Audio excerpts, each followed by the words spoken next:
Hello everyone, this is another episode of Reaper Golf Videos, aka the Century Countess. We are continuing on our sewing journey on the birthday dress. We have here one of the layers of the new bodice. Give me a minute, guys. We have our sewing thread prepared. This is the lining, and we have the interfacing. The interfacing is the iron-on style, but just for safety reasons, we have pinned it, and now we are going to stitch it on. And the reason why we do this is for several reasons. Reason one, it pins it down. It pins it down because I will be honest, I have used iron-on interfacing in the past, and for some reason, even though I've followed the directions exactly, I've watched tutorials, but for some reason the iron-on interfacing doesn't want to stay on the fabric. So this right here that I'm doing, which is just what I call pin stitching. And what I mean by pin stitching is I'm literally just doing very thick stitches. These are not stitches that are, that are going to be, that are, how can I say it, permanent. These are just going to stitch the fabric where it needs to, and it will hold long enough till it's time to actually be serious with the stitching. That would be when we get the main fabric and we put all the pattern pieces together. For now, we are just pin stitching this, and then later on we're going to iron it. Now, I have been thinking about maybe doing the ironing in a video. However, it may not happen for two reasons. One reason is my iron is very sensitive. Literally for some reason it wants to work at only one area of the house. All the plugins in the house, for some reason, it doesn't like. It only likes one plug-in, and that's the area of my bed. And then there's times where it won't like that either. So it's glitchy. It's a glitched iron, and I got it cheap at the thrift store. I've had it for years, and it just, every now and then it will hiccup. It's as bad as my rice cooker, unfortunately.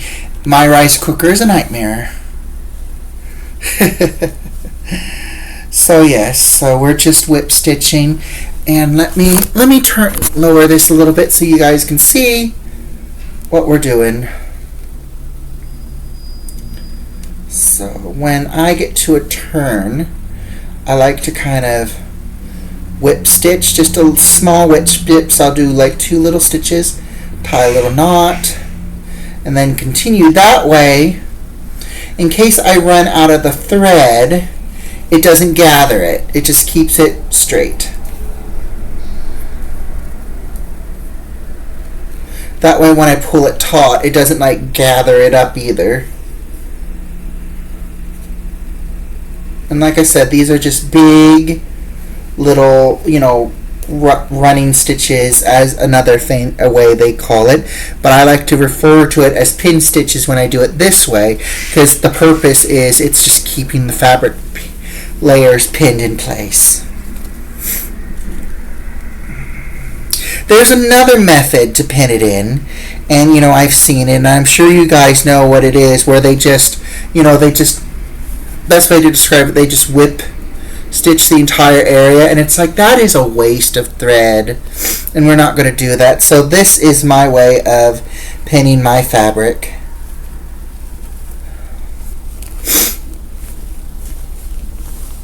Okay, we are just about out of this round of thread, so what I like to do, just like I did last time, is I'll just go over it in the same area, and then eventually I like to make a loop and then run it through that loop. That way it stays in place. Alright, so we got a lot more to do.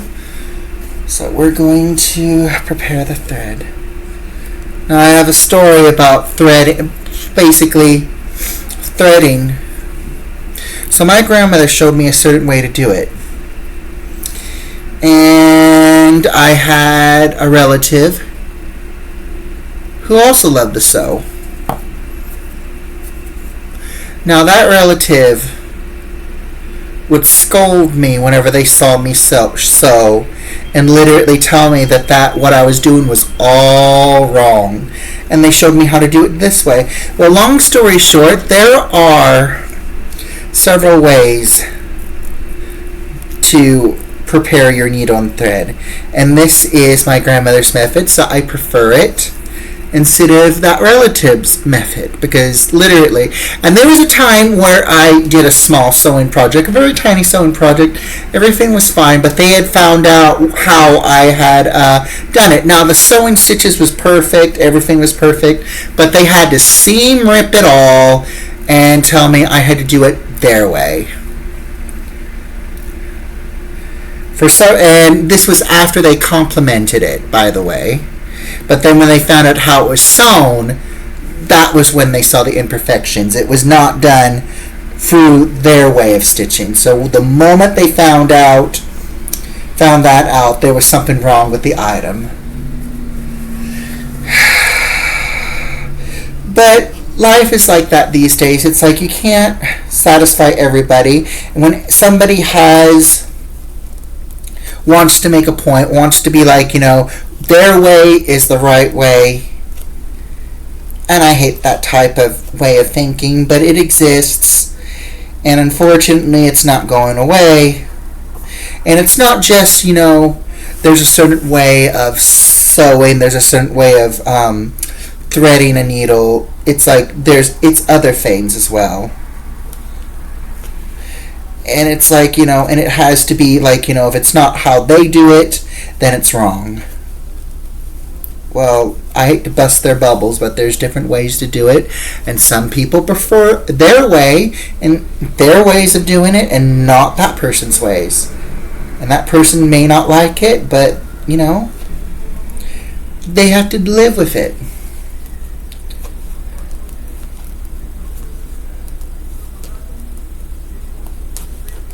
So, yes. So, if I do any iron on the seam and the interfacing, it will probably be off camera because, like I said, I just have my old iron right now, and that one is, like I said, agreeable when it wants to be. So every time when a pen is no longer necessary, I will remove the pin. Because sometimes these pins love to be traitors. They help support holding the fabric, but then there's times where it's like they want to grip the thread that you're using to sew.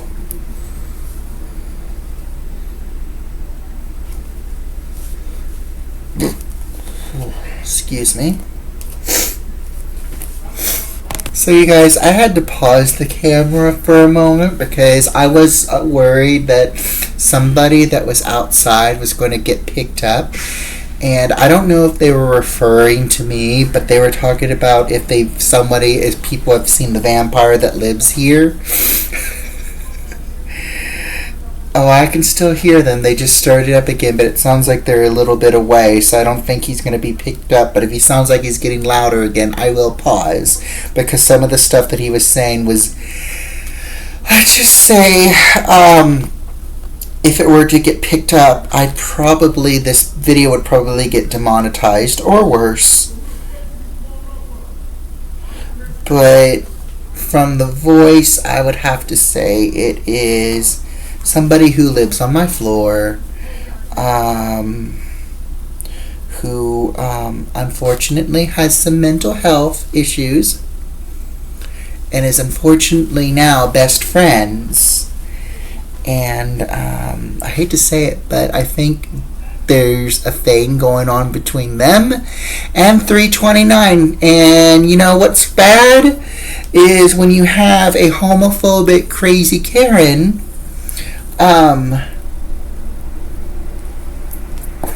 with who believes voices are the truth. The voices in their head is telling them the truth about my life and about what I do. And then you have a person with other mental health that's associating with them and probably believing whatever they're saying about me. So I hope that does not happen to you, because it's like when two people who have mental health issues, who hate you just to hate, get together, and one's feeding the other more hate. It's not good. It's not good, you guys. But he's calmed down. It sounds like he's said his piece, and but I don't know who he is referring to, because I don't think there's any vampires living here. I honestly don't think there's any vampires living here. Now, let's see. But I will say this, if he was referring to me, I'll take it as a compliment, but everything else that he was saying other than the vampire stuff, I mean, Will take the vampire comment, the vampire part as a compliment, but everything else he was saying about it, I'm just not, I will not mention, because like I said, it was not friendly. But, yeah, I'm glad you guys did not hear that.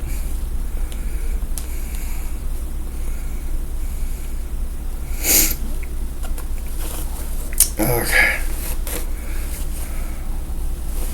But as always, him and the crazy woman, I just don't associate with. Like I said, I didn't even know the crazy woman's name for 3 years because I just didn't associate with rude people. I don't associate with rude people. But for some reason, even though I kept to myself, I was still targeted. But, you know, that's a whole other thing. This is supposed to be positive, but, you know, this is chat time. We're chit-chatting as we work.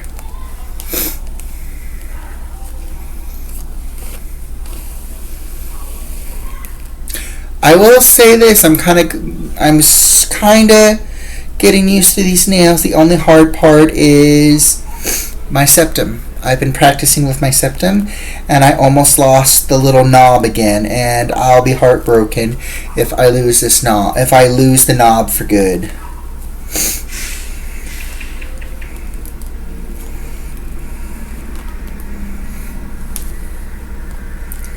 So, we're just about done with this side, and then all we have is the bottom half.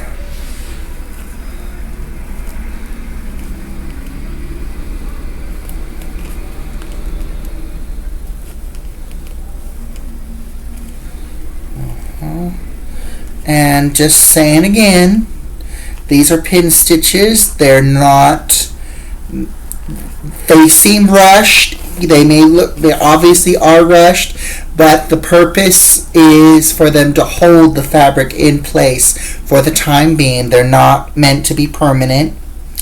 They will probably be cut out later.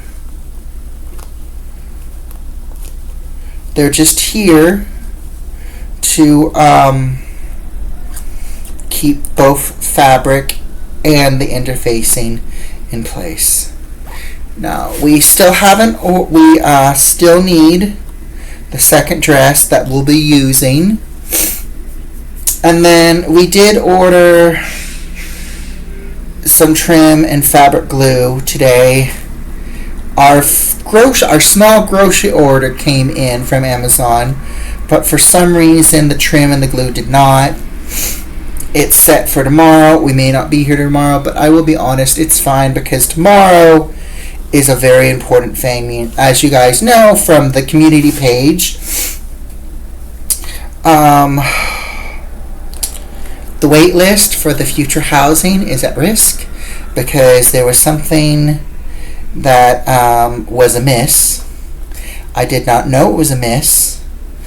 And I think that when I got the notification that I was on a wait list, I was told not to worry about certain things. And Saturday, I got notification that there is something to worry about, and there is something that they need that they said I did not need to worry about right away. So, and it's sad because they decided to do this Memorial Day weekend. So, you guys, they want this done. They need it by the 26th. They need the information by the 26th. They literally are asking the impossible. So we're hoping. I'm going to be meeting with Chunky. She's going to help me do the whole thing. And then we're going to fax it to them because that's the only thing we can do to get it to them on time.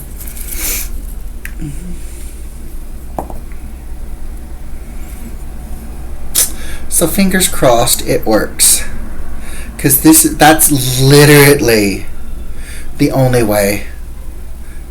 And we can't deliver. They're close by. The place that needs it is close by. It's just they don't like in-person stuff.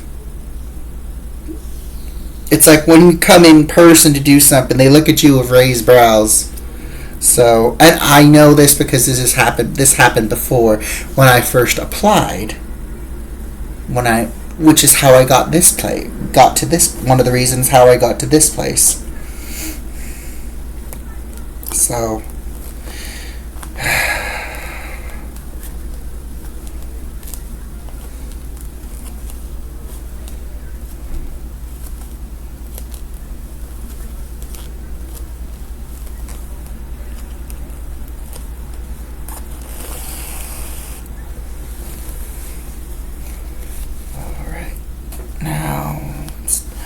let's remove the pin.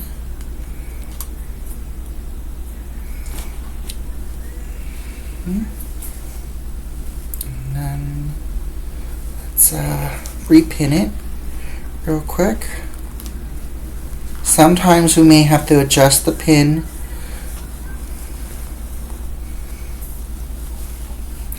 And there will be excess of the interfacing, so we will trim that off, but that will be all off camera.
Okay, now let's remove the pins that we don't need.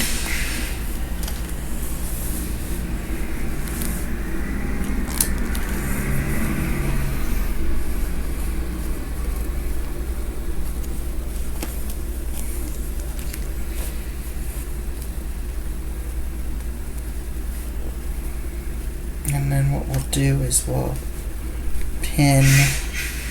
repin.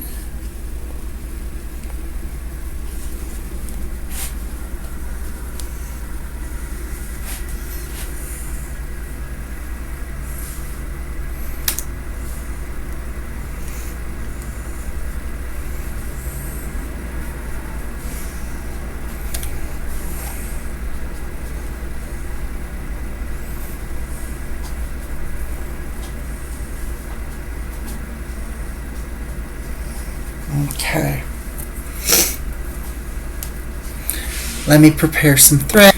So here it is. This is the stitch, and as you know, there is a little bit of a extra stitch right around here, is because we did have some excess, so we had to kind of fold it and blend it. So yes. Now, like I said, this part is the inseam, so it's not going to be visible, and then the main fabric will be covering the interfacing part. So as I may have mentioned in my past videos, the inside of my costumes are not as beautiful as my outside. There are joining pieces that is very visible. They're left raw. Everything is left raw. Now let's put our pattern pieces together.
So I'm just lining up the pattern pieces, as you can see.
As you guys can see, there is extra room.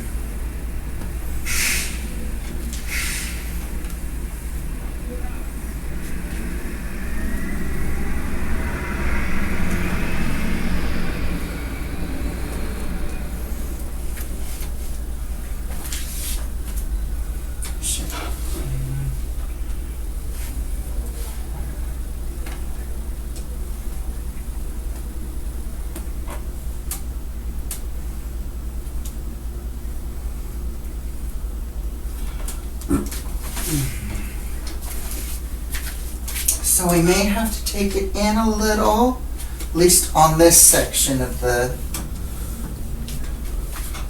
or it might just fit perfectly. Because like I said, this pannikin is starting to wear out, so it may not be, you know, packed perfectly the both sections. So we're not going to trust it till we do a pre-stitching. But here it is. This is literally, and then let me fix the sides over here so it's more presentable.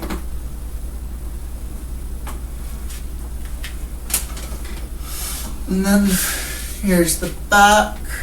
I apologize, there's no way I can zoom in.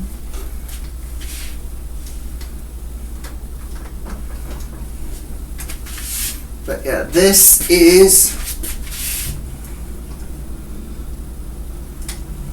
the dress, and let's see, is it around here? I don't want to disturb Josie. Josie's laying on the fabric. Oh, here it is.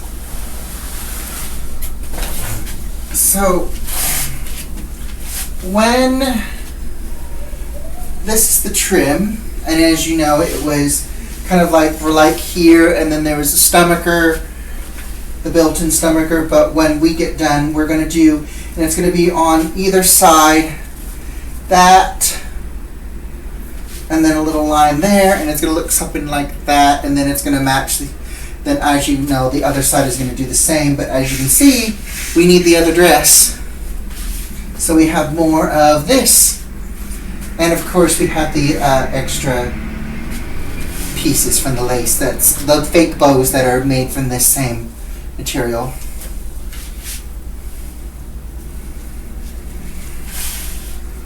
But yeah, and it will hide the eyelets. So if it does need room, the eyelets will, like, you know, when it closes, this is going to cover it up. But, so yeah, you're looking at the inside of the dress, that's wrong side out, and the interfacing is what's going to be the upper side. So, yes. We will not sew the pieces together just yet because we need to lay them, we need to trim them. We'll trim the excess pieces off. And then what we need to do next, well, what we're going to do next is when we do get the second dress, we're going to, like we did the last one, disassemble it, see what we can do with the extra petticoat and the extra back piece. We're going to try to salvage the back and side pieces of that dress so we have more volume for the petticoat and the trying to think, sorry you guys, the petticoat and the upper part of the skirt that's going to be attached to the bodice. And then let's see what else. We will be buying some fabric for the back half of the bodice. In fact, here is what we need to. Here are the items that we need to up order. Second dress, pocket hoops, new jewelry, hair ornaments, bracelets, pink and black dye, fabric dye, lashes, fabric for the new petticoat, which is what we just mentioned, stockings, corset, a bias tape, and possibly more black trim decor, which is what we're waiting on for tomorrow. And fingers crossed it doesn't get stolen, because I will be honest, tomorrow I cannot reschedule. I have to follow through with tomorrow, because if I don't, I'm going to be stuck here for another year or two. And I'd rather, if I have to, I'd rather live here one more winter and then be moving out to a new awesome place by New Year. So, yes. Alright, so that's it for the video. I might do a live. It's only 10:44, so I might do a live. I don't know. It will just be a casual live. I'm not going to get dressed up or anything. I'll just look like this. Thank you for watching. I hope you enjoyed. Please like, subscribe, and hit that bell for the next segment.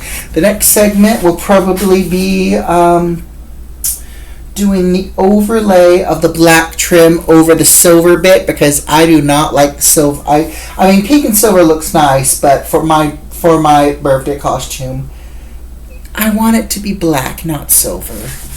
So we're gonna basically make the silver disappear under an overlay of black. Then it will be our iconic colors. As you can see, pink and black. So again, thank you for watching. Please like, subscribe if you have not. Leave me comments. I love comments, and I'll see you in the next one. Bye-bye.